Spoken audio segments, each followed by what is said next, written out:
Hello le phare, c'est le dimanche de Pâques, nous sommes dans la joie, nous remercions le Seigneur pour ce qu'il a fait pour nous, il est ressuscité, Amen, et nos frères et sœurs partout dans le monde fêtent cela ensemble, différemment cette année, c'est évident. Chacun d'entre nous est derrière un écran en faisant du mieux qu'il peut et encore, tout le monde n'a pas la possibilité d'avoir la technologie dont nous disposons. Nous ici en Belgique, nous sommes reconnaissants de pouvoir être de cette manière connectés. Je vous invite à prier ensemble pour remercier le Seigneur pour ce jour de Pâques. Seigneur, aujourd'hui nous fêtons ensemble ta résurrection. Seigneur, merci pour la grâce et le cadeau de ta mort à la croix pour nous et de ta victoire sur la mort, sur le péché et de ta résurrection. Seigneur, aujourd'hui notre cœur déborde de joie alors qu'ensemble nous allons te chanter, ensemble nous allons être encouragés par ta parole, ensemble nous bénissons ton nom pour la puissance de l'œuvre de la résurrection de Jésus-Christ. Amen. Alors, ce matin, un temps de louange avec Jonas et Perrine, un message avec Luc, et puis un chant encore avec Marie et Bernard.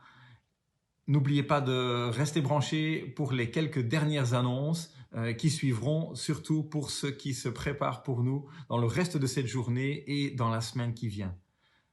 Que le Seigneur bénisse chacun et que ce temps soit un temps de rafraîchissement. Bonjour l'Église. Bonjour. C'est encore un plaisir de pouvoir diriger quelques chants avec vous ce matin. Aujourd'hui, c'est un jour de joie, c'est un jour de fête, c'est Pâques. Pâques, c'est vraiment, ça ne s'arrête pas juste à cette croix, à la mort de Jésus, mais en soi, c'est un nouveau départ. Donc, sur cette croix, c'est vraiment le moment où Jésus prend toute la colère de Dieu sur lui. Et cette colère nous était à la base destinée. Cette croix, c'est aussi le symbole que Jésus nous libère. Cette croix, c'est le symbole que grâce à cette mort de Jésus, on peut avoir un accès direct avec le Père. Cette croix, c'est vraiment un symbole de plein de choses. Et ce matin, on voulait vraiment vous diriger dans ce chant qui s'appelle « Quelle grâce incomparable » qui nous rappelle aussi un peu cette grâce de la croix. Alors ce matin, vous êtes peut-être chez vous, mais ça ne vous empêche pas de pouvoir nous rejoindre dans ce moment de louange. On pense que malgré la technologie, malgré cette pause, malgré ce confinement, Dieu peut encore agir ce matin chez vous. Alors je vous invite à chanter avec nous « Quelle grâce incomparable ».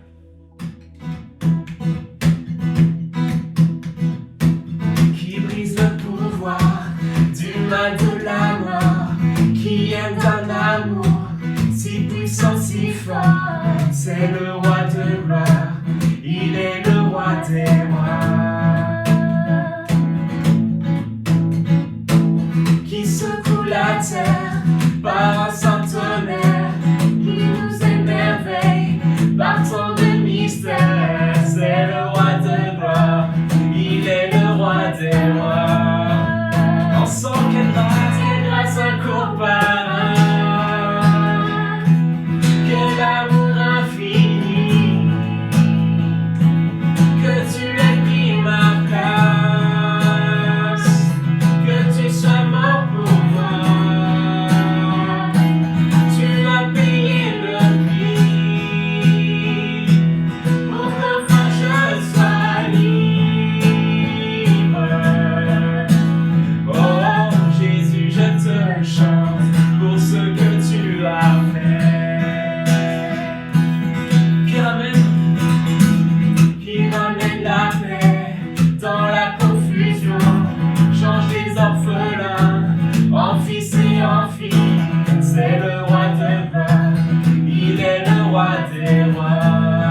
tremblé, le voile s'est déchiré. La terre a tremblé, le voile s'est déchiré, les âmes en la mort et le péché. Les cieux chantent ta gloire, écho de ta victoire, car tu es le roi ressuscité. Tu es son rival, Tu es sans rival, tu es sans égal, le Dieu du triomphe à tout jamais. À toi soit l'honneur, à toi soit la gloire, que ton nom surpasse tout autre nom. Oh, ce nom est victorieux, oh, ce nom est victorieux. Le nom de Jésus, son roi. Oh, ce nom est victorieux, sa puissance est sans pareil. Oh, ce nom est victorieux, le nom de Jésus. Oh, ce nom est victorieux, le nom de Jésus. Oh, ce nom est victorieux, le nom de Jésus.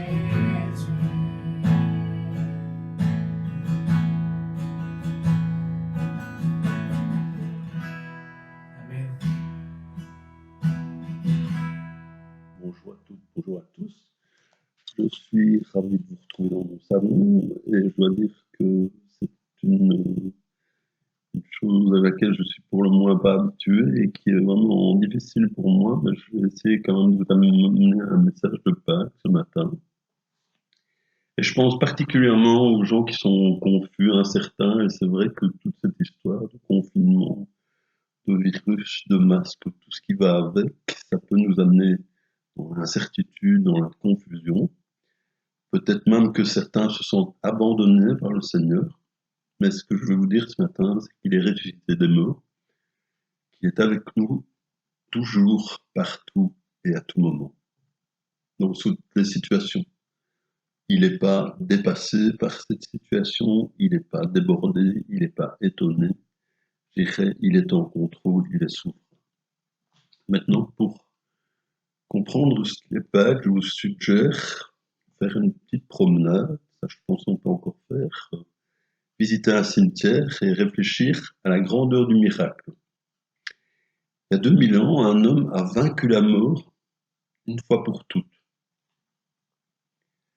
Il est sorti de la tombe pour ne plus jamais mourir. Et on peut dire en quelque sorte que Dieu a inversé le processus naturel quand il a ressuscité son fils d'entre les morts. C'est un pur miracle et un mystère au-delà de toute connaissance humaine. Que cela se soit produit, on n'a aucun doute. On ne peut pas l'expliquer, on ne peut pas le répéter, on ne peut pas le dupliquer. Parce que revenir d'entre les morts, c'est quand même, il me semble, le plus grand miracle de tous. Et c'est pour ça que nous parlons toujours de la résurrection de Jésus 1 siècle plus tard. Alors l'histoire que j'aimerais partager avec vous ce matin, méditer un petit moment, se trouve dans l'évangile de Luc, au chapitre 24, pour ceux qui ont une Bible sous les yeux. Et c'est le matin de Pâques, et il y a deux disciples qui sont sur la route d'Emmaüs. Alors Emmaüs, c'est un petit village, environ 11 ou 12 kilomètres de Jérusalem. Il y a un de ses disciples qui s'appelle Cléopas. L'autre, on ne connaît pas son nom. Mais ce qu'on sait, c'est qu'ils étaient tous les deux disciples d'un homme appelé Jésus, un enseignant qui faisait des miracles et qui prétendait avoir été envoyé de Dieu. Et puis sont venus les terribles événements du vendredi. Jésus a été arrêté, il a été battu, méprisé et finalement crucifié. Il est mort. Et après sa mort, il a été enterré dans une tombe. Bien qu'il ait entendu des rumeurs selon lesquelles le tombeau avait été retrouvé vide tout ce matin-là, il ne pouvait pas croire à une résurrection. Et c'est vrai que c'est difficile, hein, parce que il savait que les Romains étaient capables de mettre des gens à mort. Tuer des gens, c'est pas un problème pour eux. Ils étaient même bons dans ce domaine, rapide, court, facile, horrible, public, privé, indolore ou atrocement douloureux. La crucifixion est certainement la mort la plus terrible qu'on puisse imaginer pour une personne. Alors la question, c'est comment est-ce arrivé? S'il était vraiment le Fils de Dieu, comment ça a pu arriver? Lui, le prophète. Et c'est dimanche, Jésus est mort et ils rentrent chez eux, ils sont tristes sans doute, plein de questions, et des questions qui ressemblent un peu aux nôtres, ou à peine reformulées. Où est Jésus quand on a besoin de lui? Où est-ce qu'il est allé? Et même parfois, pourquoi est-ce qu'il nous laisse là? Pourquoi est-ce qu'il nous a quittés? Sans doute qu'ils se sont rappelés, ils se sont souvenus qu'à un moment, Jésus avait pris 5 pains d'orge et 2 poissons et nourri 5000 hommes. Ils se sont probablement demandé comment ils pouvaient sortir Lazare du tombeau et être tué une semaine plus tard. C'est difficile à comprendre. Il existe un moyen simple de décrire cette histoire. 2 hommes, et puis tout à coup, 3 hommes.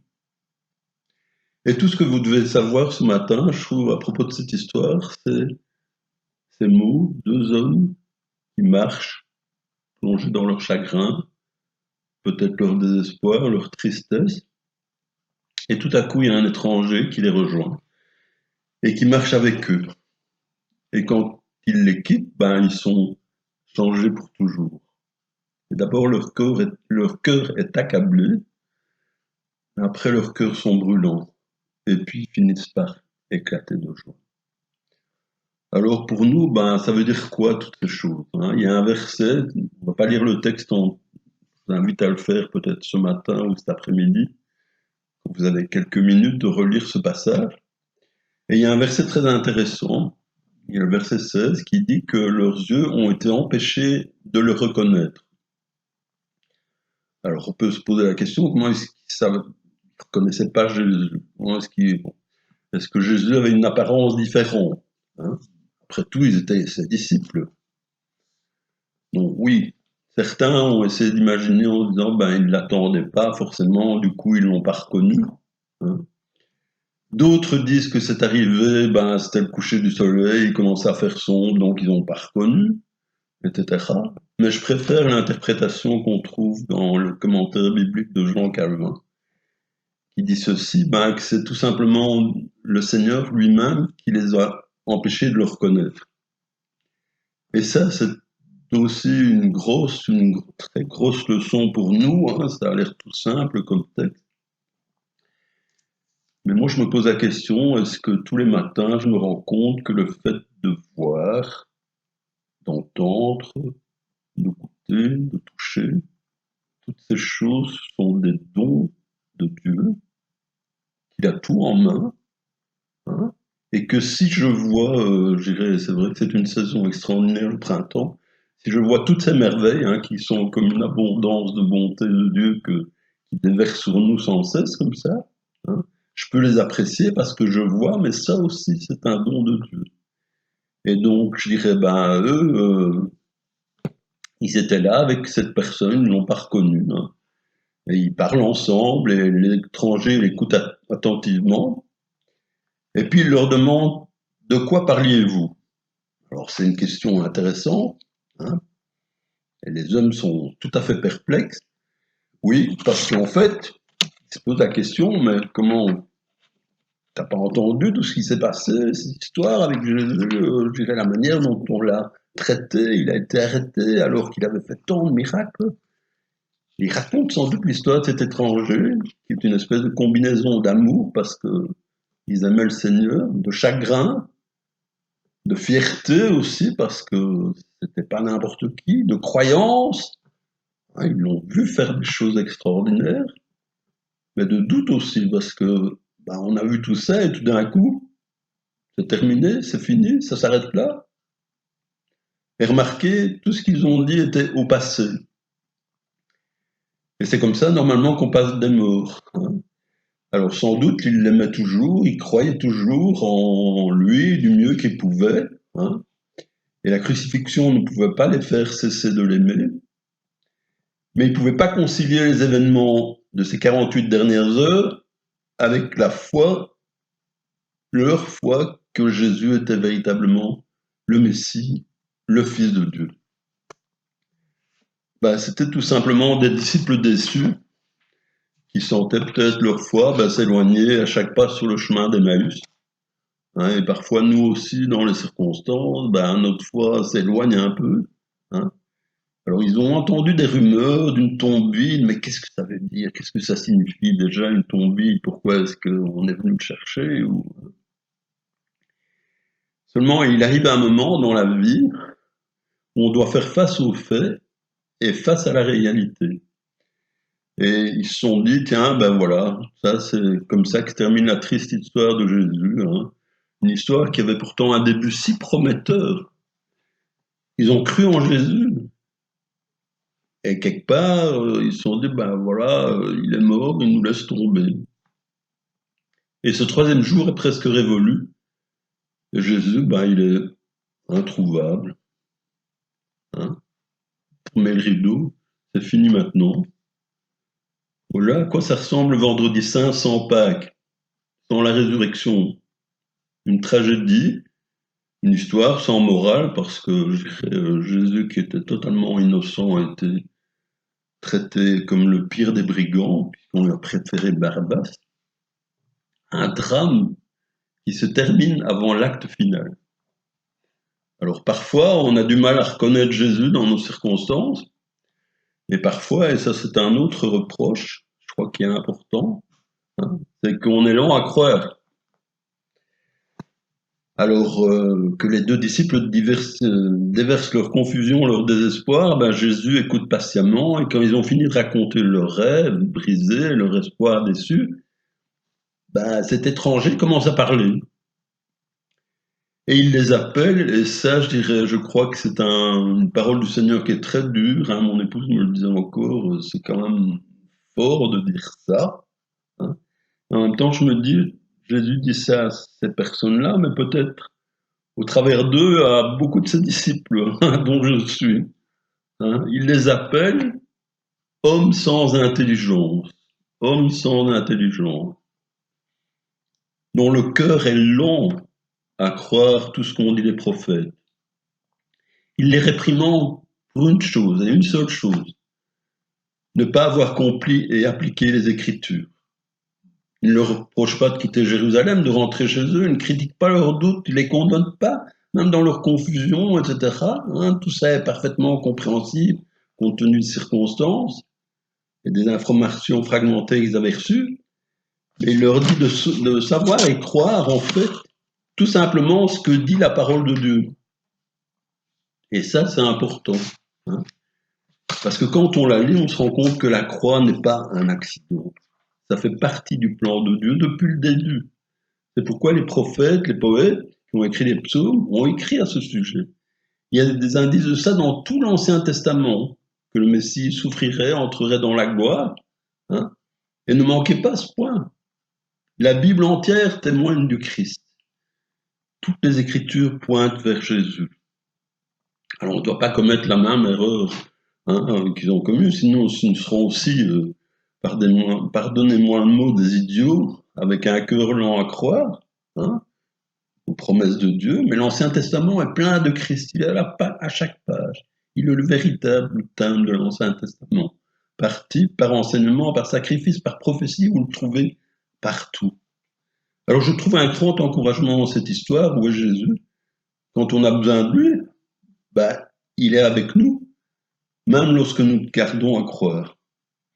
Alors on ne le reconnaît pas, on est lent à croire, on est des hommes parfois, des femmes sans intelligence, et parfois aussi ils semblent nous quitter. Et je vais terminer, parce qu'il me reste 2 minutes, en vous disant que les versets 28 à 32 brossent un portrait touchant de Jésus qui est à table avec ses 2 disciples, et puis au moment où ils le reconnaissent, il disparaît. Et tout à coup, il n'est pas là. Et juste avant, au verset 28, il a dit que Jésus a fait mine de continuer sa route. Alors que les 2 disciples disaient, mais non, reste avec nous. Et peut-être que nous aussi, on a l'impression comme ça que on est laissé à notre sort. Hein. Et en fait, quand Jésus fait semblant de continuer sa route, je crois qu'il nous dit aussi quelque part, invite-moi, passe du temps avec moi, recherche-moi. Hein. La Bible dit dans Ésaïe 55 qu'on trouve Dieu si on le cherche de tout notre cœur. Et ça, je crois que c'est important. Parce que Jésus entre quand il est invité. Il va manger avec eux. Il va disparaître dès qu'il est reconnu. Il disparaît. Mais notez ce point, pas avant que les disciples le reconnaissent. Alors pourquoi est-ce qu'il est parti si soudainement? Je crois pas qu'il les a laissés là comme ça, etc. Il est simplement devenu invisible, comme il l'est pour nous aujourd'hui. Hein? Alors ça veut pas dire qu'il les a quittés, ça veut pas dire qu'il nous a quittés, ça signifie simplement qu'on peut plus le voir visiblement pour l'instant. Et c'est le point de toute notre histoire. C'est pas parce qu'on le voit pas que Jésus n'est pas là. Et c'est pas parce qu'on le sent pas qu'il nous a quittés. Hein. C'est pas parce que vous pensez être seul qu'il n'est plus à vos côtés. Mais tout simplement, une fois que vous savez que Jésus est vivant, on a cette certitude dans notre cœur qu'il n'est pas nécessaire qu'il reste plus longtemps puisqu'il est avec nous. Et il nous a fait cette promesse. Alors où est Jésus quand on a besoin de lui? Il est avec nous, même quand il semble nous quitter. Telle est la profonde compréhension de ce texte. Parce que Jésus est vivant, même lorsque nous ne le savons pas, il est avec nous. Et quand nous pensons que nous marchons seuls, il est toujours avec nous. Lorsque nous sommes arrivés à cette conviction que Jésus est vivant, je crois et que vous pouvez dire avec moi que tout change. Amen. Bonjour à tous. Bonjour. Vous nous manquez beaucoup et voilà, on aimerait vous partager un chant pour ce culte de Pâques qui parle de la croix.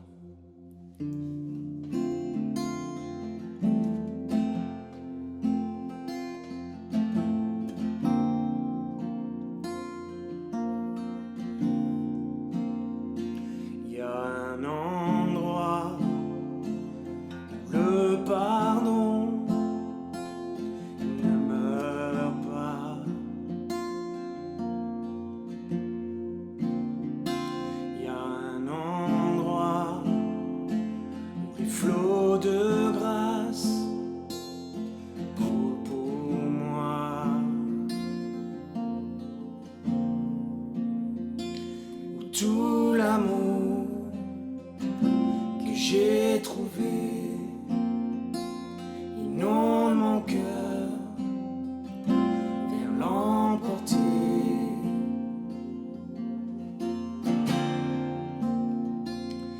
À la croix, j'abandonne ma vie, je te donne tout, je te donne tout. Ton sang a coulé pour laver mes péchés. Je te donne tout, je te donne tout, Jésus.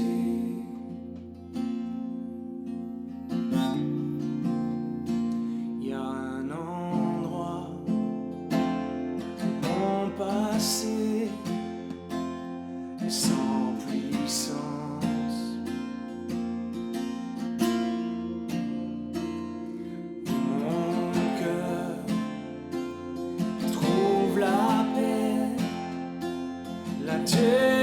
Délivrance,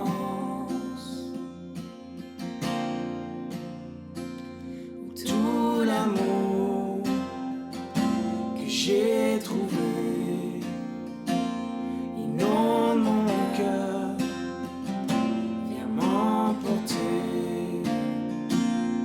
À la croix,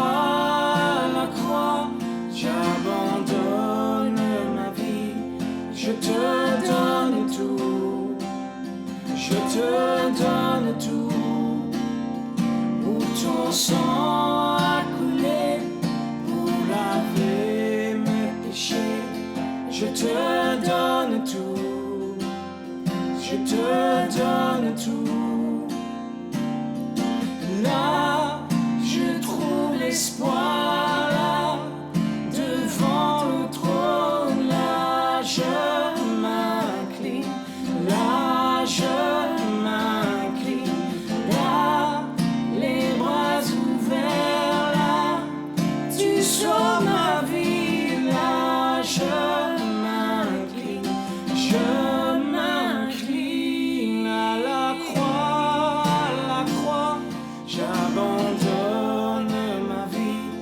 Je te donne tout, je te donne tout.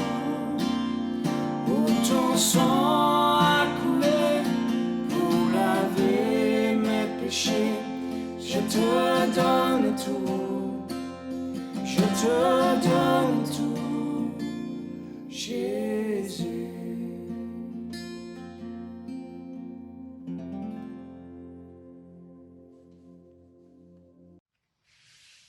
Hello le phare. Le Seigneur nous a fait du bien ce matin et ce n'est pas terminé. C'est une belle, longue journée de Pâques où nos cœurs peuvent se joindre avec d'autres. Nous vous avons proposé de nous joindre ensemble à une initiative qui a démarré au Canada pour bénir la francophonie, avec des pays de France, de Suisse, de Belgique, Canada, tous ensemble, la francophonie, célébrer Pâques à 16h. Nous vous donnons rendez-vous. Le lien se trouve dans vos mails ou sur notre page Facebook. Il n'y a qu'à cliquer dessus à 16h et nous nous retrouvons ensemble avec des frères et sœurs de la francophonie internationale. Ne manquez pas ce rendez-vous. Soyez bénis. À 18h, le phare, c'est l'occasion. On vous a envoyé par email un lien Zoom pour se retrouver tous ensemble et se dire bonjour, se voir pendant un moment, 5-10 minutes. Simplement, ça fait du bien de se voir, une manière d'être connecté. Tout le monde sourit, on est content de se voir. Certains sont là avec leurs petits chiens, leurs chats et d'autres. Et voilà, c'est juste un clin d'œil pour nous voir et ça fait du bien. Rendez-vous à 18h. Hello le phare. Alors, on voulait vous dire merci pour la fidélité, aussi pour les dons, les offrandes qui sont rentrées. Le mois de mars est bon, nous sommes dans notre budget. Merci Seigneur pour cela. Soyons fidèles pour le mois d'avril. Vous avez reçu par email les informations bancaires pour pouvoir le faire. Donc, merci pour la fidélité dans ces temps particuliers pour les offrandes.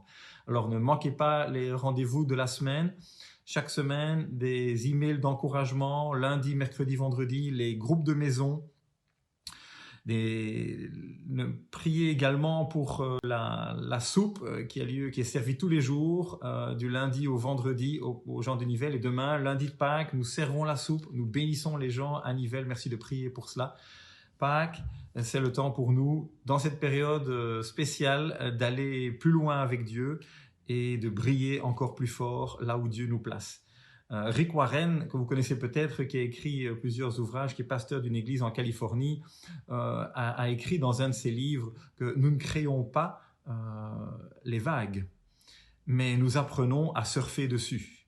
Et donc, nous n'avons pas créé cette vague qui est là, elle s'impose à nous, elle est là, Dieu est souverain, Dieu est en contrôle, mais nous, notre rôle, c'est d'apprendre à surfer sur cette vague, à monter sur la planche, apprendre à tenir debout sur la planche dans de nouvelles réalités, et que cette réflexion nous inspire encore pendant cette semaine et que Dieu nous étonne chacun en cette période de Pâques. Partageons la bonne nouvelle autour de nous, que le Seigneur bénisse chacun. À bientôt l'Église.